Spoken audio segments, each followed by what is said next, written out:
Hi everyone, welcome to my channel. So last video में मैंने बात करी थी पर्टिकुलरली इंग्लिश के बारे में। इस वीडियो में हम बात करेंगे कि जो एसएससी सीजीएल का 2026 का एग्ज़ाम होने वाला है उसकी स्ट्रैटेजी क्या रखें। अभी ऑफिशियली एसएससी की तरफ से कोई भी नोटिफिकेशन नहीं आई है, बट जो माना जा रहा है कि जून एंड जुलाई में आपका जो प्रीलिम्स है वो हो जाएगा। ओके, जो आपका प्री है उसको आपने टारगेट करना है जून या जुलाई में। ठीक है, मैंने ये जो वीडियो बनाई है ये 60 डे वीडियो है। ठीक है, 60 डे की स्ट्रैटेजी हम यहाँ पे डिस्कस करेंगे एंड यहाँ पे हम लेके चलेंगे कि जून में जो हमारा पेपर है वो हो रहा है। This video is for beginners, जो बिल्कुल ज़ीरो से तो नहीं कह सकती मैं, बट जिनका 40-50% जो सिलेबस है वो ऑलरेडी हुआ है, तो we will talk about them. ठीक है, अगर आप नए हो चैनल पे तो जो चैनल है उसको लाइक कर दो, सब्सक्राइब कर दो और अपने फेलो एस्पिरेंट्स के साथ उसको शेयर कर दो। ठीक है, without wasting any moment let's get into our 60 days plan for SSC CGL 2026। अगर हम प्रायोरिटी की बात करें तो यहाँ पर दो तरीके के स्टूडेंट्स होंगे। स्टूडेंट 1 जिनकी प्रायोरिटी क्या रहती है, इंग्लिश रहती है नंबर 1, देन वो रीजनिंग को रखते हैं, देन वो मैथ्स को, देन जीके को। एंड दूसरे जो स्टूडेंट्स होते हैं वो रखते हैं मैथ्स को first number, then reasoning, then English, then GK. आज हम नंबर 2 स्टूडेंट के बारे में बात नहीं करेंगे बिकॉज आई वॉज समवन जिसका मैथ बहुत वीक था। ठीक है, मैं मुश्किल से 12 to 15 क्वेश्चन ही टारगेट कर पाती थी एग्ज़ाम में, कभी कभी तो 10 क्वेश्चन भी नीचे चले जाती थी मैं मॉक में। नंबर 2 के जो स्टूडेंट हैं उनके बारे में मैं कुछ नहीं कह सकती because my math was weak. Okay, my English was strong, so that's why I have put my self in number 1 category. Okay, अगर आप चाहते हो कि आपका 150 प्लस जो मार्क्स है वो आए, ठीक है, 150 160, तो आपको मैथ में भी इक्वली वर्क करना पड़ेगा। ठीक है, आप किसी भी सब्जेक्ट को छोड़ नहीं सकते हो। ठीक है, आपको टारगेट करना है कि आपकी इंग्लिश एंड रीजनिंग में 45 प्लस मार्क्स जो हैं वो आए। ठीक है, 45 प्लस एंड 50 तक अगर रीजनिंग के पहुंच जाएं आपके तो बहुत अच्छा हो जाएगा। ठीक है, एंड मैथ में आपको ट्राई करना है कि 15 प्लस क्वेश्चन जो हैं आपके हो जाएं। एंड जीके थोड़ी अनप्रेडिक्टेबल सी है और इस पर इतना ज़्यादा टाइम वेस्ट करने का फ़ायदा भी नहीं है। ठीक है, आप मतलब ऐसा नहीं है कि जीके छोड़ के जानी है, कुछ ऐसे टॉपिक्स हैं जिनके बारे में मैं आपको बताऊंगी कि हर साल एक क्वेश्चन जो है बनता ही बनता है। ठीक है, तो अभी हम वीडियो हमारी लंबी होगी थोड़ी। ठीक है, हम इसके बारे में बात करते हैं। मैं सब्जेक्ट वाइज स्ट्रैटेजी वीडियोस भी अलग अलग लाऊंगी। ठीक है, ऐसा नहीं है कि मैं इस वीडियो में सब कुछ कवर कर दूंगी। इसमें मैं आपको प्लान बता रही हूँ कि 60 डेज़ में आपको कैसे जो है अपनी प्रिपरेशन करनी है। ठीक है, नंबर 1 स्टूडेंट के बारे में बात करेंगे हम आज। सबसे पहले हम बात करते हैं इंग्लिश एंड रीजनिंग की। अगर आप अब टाइम बहुत कम है एंड एसएससी जैसे एग्ज़ाम जिसमें 4 सब्जेक्ट आते हैं आपके, जिसमें है English, reasoning, maths and GK, तो आपको पूरे डे इन चारों सब्जेक्ट्स को पढ़ना होता है। ठीक है, मैं तो इस तरह से पढ़ती थी, मैं 1 सब्जेक्ट एट अ टाइम नहीं पढ़ सकती बिकॉज मैं बोर हो जाती है ऐसे। ठीक है, तो इंग्लिश के अगर मैं बात करूं तो एक स्ट्रैटेजी वीडियो मैंने ऑलरेडी अपने चैनल पे अपलोड करी हुई है, आपको उसका लिंक डिस्क्रिप्शन बॉक्स में मिल जाएगा। आप प्लीज़ इस वीडियो को ज़रूर देखना। ठीक है, अगर आपने ये वीडियो देख ली तो इंग्लिश आपके बिल्कुल सॉर्टेड है। ठीक है,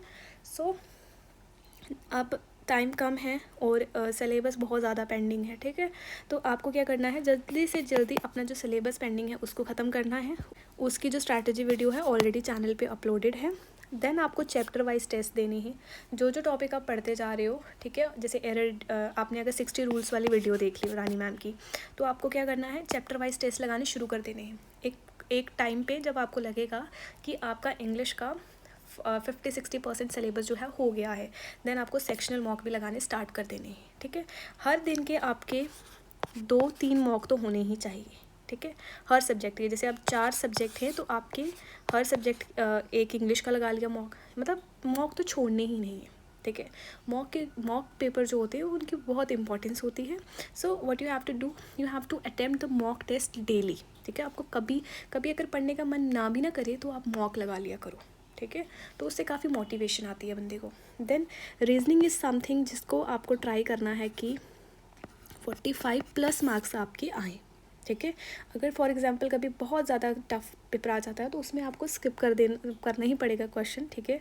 हर टाइम चीज़ आपके फेवर में नहीं होगी, बट आपको क्या ट्राई करना है कि 45% जो 45 मार्क्स जो है आपको लेने ही लेने हैं इसमें, ठीक है।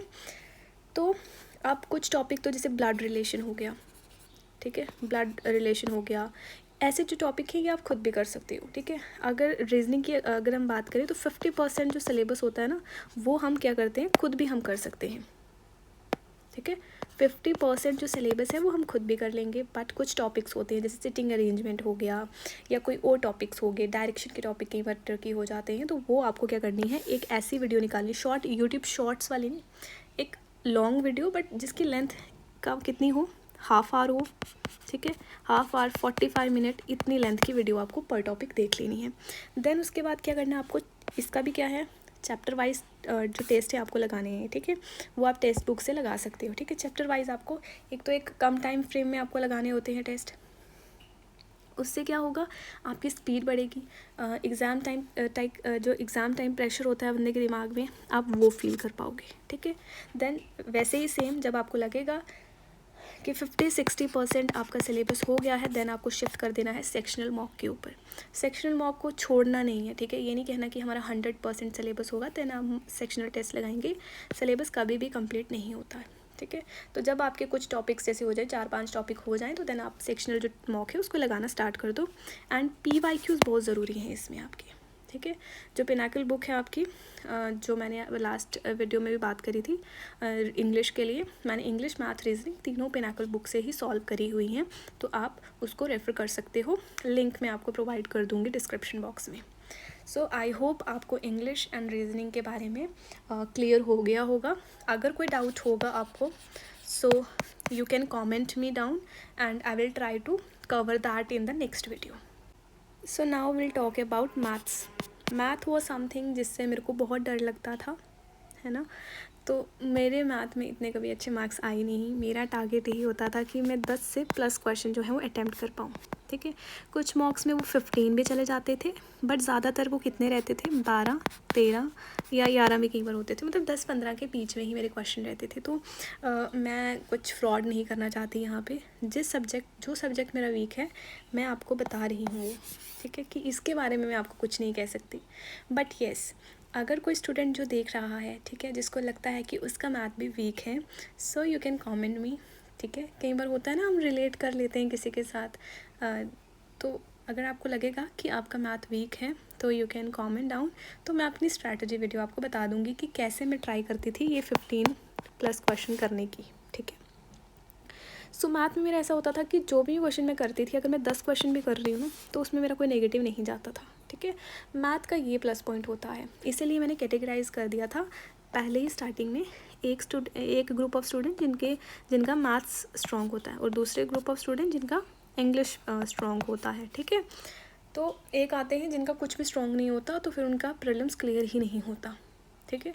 अगर 4 सब्जेक्ट हैं तो उनमें से कुछ ना कुछ 2 सब्जेक्ट तो ऐसे होने चाहिए जिनमें आप 90+ मार्क्स ले पाओ, ठीक है। तो ऐसे सब्जेक्ट होना चाहिए, तो अगर नहीं है तो you have to work on yourself. So maths का मैं क्या करती थी, जैसे मैंने परसेंटेज चैप्टर जो है वो किया, तो परसेंटेज चैप्टर करने के बाद मैं आदित्य रंजन सर की वीडियो देख लेती थी। उसमें वो क्या करते थे, टाइप वाइज जो है वो समझा देते थे क्वेश्चन। फिर उसके बाद मैं क्या करती थी, PYQs लेती थी पिनाकल बुक से, और वो सारे परसेंटेज से मैं अपने क्वेश्चन जो है सॉल्व कर लेती थी, ठीक है। टॉपिक वाइज वीडियो देखी, उसके बाद किस पे आ गई मैं, PYQs पे आ जाती थी। डेली मैं ट्राई करती थी कि 2 से 3 घंटे में दे दूँ, बट आपके लिए मैं ये लिखूँगी, अगर आप स्ट्रॉन्ग हो तो आप 2 से ढाई घंटे दे सकते हो, ठीक है। सो ये थी हमारी मैथ्स की स्ट्रैटेजी। आप GK जो है यहाँ पे मुझे लगता है कि हमारी जो वीडियो है बहुत ज़्यादा लंबी हो जाएगी, तो आई विल ट्राई कि मैं एक सेपरेट वीडियो भी अपलोड करूँ, ठीक है। बट जो स्टूडेंट्स अभी देख रहे हैं उनके लिए मैं ये बताना चाहती हूँ कि ज़्यादा टाइम इन्वेस्टमेंट नहीं करना GK पे। 1 आवर आप रखो जिसमें क्या करो, सिलेबस में से एक टॉपिक उठा लो। जैसे आपने किसी म्यूज़िक का टॉपिक उठाया, या कोई डांस फॉर्म का आपने टॉपिक उठाया, ठीक है, या आपने पॉलिटी उठाई, ठीक है, पॉलिटी का कोई फंडामेंटल ड्यूटीज़ पे आपने क्वेश्चन उठाया, या फंडामेंटल राइट्स पे उठाया, या पार्लियामेंट चैप्टर पे आपने निकाला, ठीक है। तो एक टॉपिक पर डे, और वो ऐसा होना चाहिए कि अगर उसमें से क्वेश्चन कोई आ गया ना, जैसे फंडामेंटल ड्यूटीज़ में से कोई क्वेश्चन आ गया, तो वो मेरा गलत नहीं होना चाहिए। सो जीके का ऐसे ही रहता था मेरा, ठीक है। तो मैं एक सेपरेट वीडियो लाऊंगी जिसमें मैं जितने भी इम्पॉर्टेंट टॉपिक्स होंगे ना आपके जीके के, वो मैं आपको बता दूंगी, ठीक है, ताकि आप क्या कर पाओ, 15+ स्कोर कर पाओ अपने CGL एग्ज़ाम में। सो ये थी हमारी स्ट्रैटेजी, कैसे हमें इन चारों सब्जेक्ट को बैलेंस करना है। अब बारी आती है एक बहुत ही इंपॉर्टेंट चीज़ की, मॉक। तो मैं जो मॉक लगाती थी वो मैं लगाती थी टेक्स्ट बुक के, ठीक है, टेक्स्ट बुक के मॉक में लगाती थी। एंड अभी भी मेरी प्रिपरेशन जो है वो चल ही रही है, ठीक है। तो mock text book and Pinnacle book जो थी मेरे लिए बहुत इंपॉर्टेंट थी। मैंने अपनी सारी प्रिपरेशन यहीं से करी है। सो डेली हमें कितने आवर अभी पुट इन करने हैं, 8 to 10 आवर आपको डेली देने होंगे। बिकॉज अगर हम बात करें कि जून में पेपर होगा, तो आपके पास कौन से मंथ बचे, आपके पास बचा अप्रैल, आपके पास बचा मई, 2 मंथ आपके पास बचते हैं, ठीक है। तो जितना आप अभी, वो कहते हैं ना कि जितना पसीना आप पहले, ठीक है, प्रैक्टिस में बहा दोगे ना, तो उतना खून आपको कम वॉर में बहाना पड़ेगा। तो वही चीज़ है, अभी जितना मेहनत कर पा सकते हो आप करो, ठीक है। प्रीलिम्स क्लियर करना है, वो आपके मार्क्स आप अब आगे काउंट नहीं होंगे, ठीक है। बट ऐसा भी है कि कुछ बच्चे होंगे जो 5 आवर अभी सोच रहे होंगे कि हम पुट इन करके मैक्सिमम आउटपुट ले लें, तो ऐसा नहीं होगा। क्योंकि आप देखो इस बार क्या हुआ है, कुछ बच्चे हैं जिनके 340+ मार्क्स जो है मेंस में बन रहे हैं, बट उनका कंप्यूटर क्वालिफाई नहीं हो रहा। तो आप इस तरह से सोचो कि आपको इन बच्चों के साथ इस साल बैठना है, तो आपको क्या लगता है ये बच्चे छोड़ेंगे इस साल, ठीक है। तो आपको उस तरह का माइंडसेट रखना है। ये तो मैंने मिनिमम रखा है 8 to 10 आवर। अब जैसा मर्ज़ी कोई बोले कि इंसान है हम, तो फिर आपको वो देखना पड़ेगा कि आपको पेपर क्लियर करना है या नहीं करना, ठीक है। ये हम जो चीज़ें, जब सर्वाइवल पे बात आती है ना, ठीक है, तो तब आपको कुछ भी, अगर आपको पानी में कहीं डूब रहे हो ना, तो आप जितना हाथ पैर मार सकोगे ना आप मारोगे। आप ये नहीं बोलोगे कि नहीं मेरे हाथों में दर्द हो जाएगा, मेरे पैरों में दर्द हो जाएगा, ठीक है। तो आप ऐसा नहीं बोलोगे। तो जब सर्वाइवल पे बात आती है तो तब कुछ भी करना पड़ता है। तो अगर आप 12 घंटे भी यहाँ दे सकते हो ना, तो आप दो, मैं तो यही कहूँगी। क्योंकि अगर 2 महीने में आप उन बच्चों के साथ compete करोगे जो 2-2, 3-3 साल से इस फील्ड में हैं, जो पर्टिकुलरली रोज़ उठ के 10 घंटे इन्हीं 4 सब्जेक्टों को पढ़ रहे हैं, बार बार रिवाइज़ कर रहे हैं, बार बार मॉक लगा रहे हैं, तो आप देख लो, ठीक है। तो रिवीजन बहुत इंपॉर्टेंट है। अगर आपने जो आज पढ़ा, अगर वो आपको कल याद नहीं है, तो आगे मत पढ़ो। अपने साथ इस चीज़ का विश्वासघात जो बोलते हैं वो मत करो, अपने आप को अंधेरे में मत रखो, ठीक है। तो रिवीजन बहुत इम्पॉर्टेंट है। और मैं तो ये कहूँगी कि हर 10 दिन में आप एक मॉक लगाओ, ठीक है। अभी 10 दिन, पहले 10 दिन तो कुछ भी मत नया वो करना, ठीक है। बट जब आपके 10 दिन हो जाएं प्रिपरेशन के, तो आपको क्या करना है, फुल लेंथ टेस्ट लगाना शुरू कर देना है, ठीक है। अगर टेक्स्ट बुक के सेक्शन में जाओगे ना, तो वहाँ PYQs भी होते हैं। जैसे 2025 के जितनी भी शिफ्ट्स होंगी ना हमारी, उनके सारों के PYQs आपको वहाँ पे मिल जाएंगे, ठीक है। So this is it. I hope आपको ये वीडियो फ्रूटफुल लगी होगी, ठीक है। 60 डेज़ में मैंने तो यही कंसीडर किया है कि आपने पहले कुछ प्रिपरेशन जो है वो करके रखी हुई है, ठीक है। अगर आप, बहुत कम बच्चे होंगे जो अभी 0 से उठ के अगर आप वो बोलें कि हम 60 दिन में SSC क्लियर कर दें, तो ऐसा नहीं होगा, ठीक है। मैं यहाँ मान के चल रही हूँ कि आप, अगर ये लाइन है 0 से 10 की लाइन में, तो मैं आपको कंसिडर कर रही हूँ 5 पे। अगर आप 5 पे हो तो आपको 10 तक जा सकते हो। बट अगर आप 0 पे हो तो यहाँ बहुत रास्ता लंबा है यहाँ से, ठीक है। नामुमकिन नहीं है, आप कर सकते हो, ठीक है। बट ये वीडियो थी जो नंबर 5 पे हैं बच्चे अभी। सो आई होप ये वीडियो आपके लिए बेनिफिशियल हुई होगी। I will guys see you in the next video. आप मुझे कमेंट कर देना नेक्स्ट आपको किस चीज़ की वीडियो चाहिए, तो मैं वैसी वीडियो बना दूँगी। Thank you for watching this video.